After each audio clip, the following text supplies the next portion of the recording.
The Kitten Who Thought He Was a Mouse.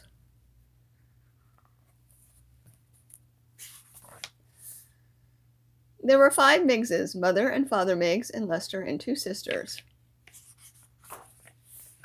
They had, as field mice usually do, an outdoor nest for summer in an empty lot, and an indoor nest for winter in a nearby house. They were very surprised one summer day to find a strange bundle in their nest, a small gray and black bundle of fur and ears and legs, with eyes not yet open. They knew by its mewing that the bundle must be a kitten, a lost kitten with no family and no name. "Poor kitty," said the sisters. "Let him stay with us," said Lester. "But a cat?" said Mother Miggs. "Why not?" said Father Miggs. "We can bring him up to be a good mouse. He need never find out he is really a cat. You'll see, he'll be a good thing for this family." "Let's call him Mickey," said Lester. And that's how Mickey Miggs found his new family and a name. After his eyes opened, he began to grow up just as mice do, eating all kinds of seeds and bugs, and drinking from puddles, and sleeping in a cozy pile of brother and sister mice.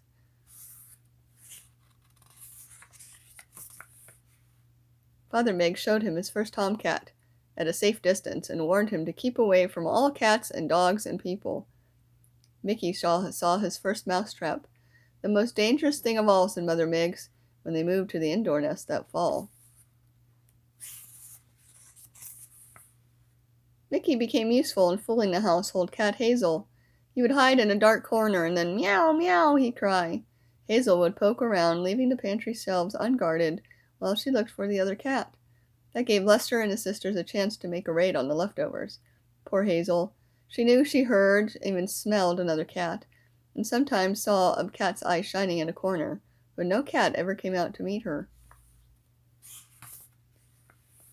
How could she know that Mickey didn't know he was a cat at all, and that he feared Hazel as much as the mousiest mouse would? And so Mickey Miggs grew, becoming a better mouse all the time and enjoying his life. He loved cheese, bacon, and cake crumbs. He got especially good at smelling out potato skins and led the sisters and Lester straight to them every time. "A wholesome and uncat-like food," said Mother Miggs to Father Miggs approvingly. "Mickey is doing well," and Father Miggs said to Mother Miggs, "I told you so." Then one day, coming from a nap in the wastepaper basket, Mickey met the children of the house, Peggy and Paul. "Eek!" Mickey squeaked in terror. He dashed along the walls of the room looking for his mouse hole. "It's a kitten!" cried Peggy as Mickey squeezed through the hole. "But it acts like a mouse," said Paul. The children could not understand why the kitten had been so mouse-like, but they decided to try to make friends with him. That night, as Mickey came out of his hole, he nearly tripped over something lying right there in front of him. He sniffed at it. It was a dish, and in the dish was something to drink. "What is it?" asked Mickey. Lester didn't know, but timidly tried a little. "No good," he said, shaking his whiskers. Mickey tried it, and tried some more, and then some more, and some more, and more, until it was all gone. He said, "what a wonderful stuff." "It's probably poison, and you'll get sick," said Lester disgustedly. But it wasn't poison, and Mickey had a lovely feeling in his stomach from drinking it. It was milk, of course. And every night that week Mickey found a saucer of milk outside that same hole. He lapped up every drop. He drank it," cried Peggy and Paul happily each morning. They began to set out a saucerful in the daytime, too. At first Mickey would drink the milk only when he was sure Peggy and Paul were nowhere around. Soon he grew bolder and began to trust them in the room with him. And soon he began to let them come nearer and nearer and nearer still. Then one day he found himself scooped up and held in Peggy's arms. He didn't feel scared. He felt fine, and he felt a queer noise grumble up in his back and all through him. It was Mickey's first purr. Peggy and Paul took Mickey to a shiny glass on the wall and held him close in front of it. Mickey, who had never seen a mirror, saw a cat staring at him there, a cat in Paul's arms where he thought he was. He began to cry, and his cry, instead of being a squeak, was a mewing wail. Finally Mickey began to understand that he was not a mouse like Lester and his sisters, but a cat like Hazel.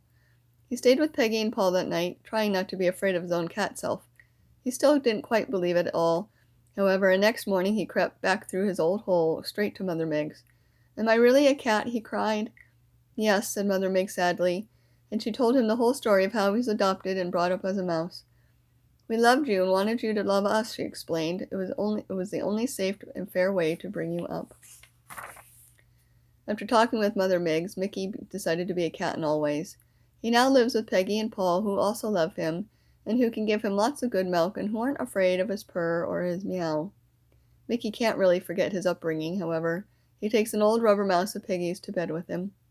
He often misses the Miggses in the indoor nest, where he nibbles some cheese tidbits and squeaks about old times. And of course he sees to it that Hazel no longer prowls in the pantry at night. "Oh, I'm so fat and stuffed from eating so much in Hazel's pantry," Father Miggs often says happily to Mother Miggs. "I always said our Mickey would be a good thing for the family, and he is."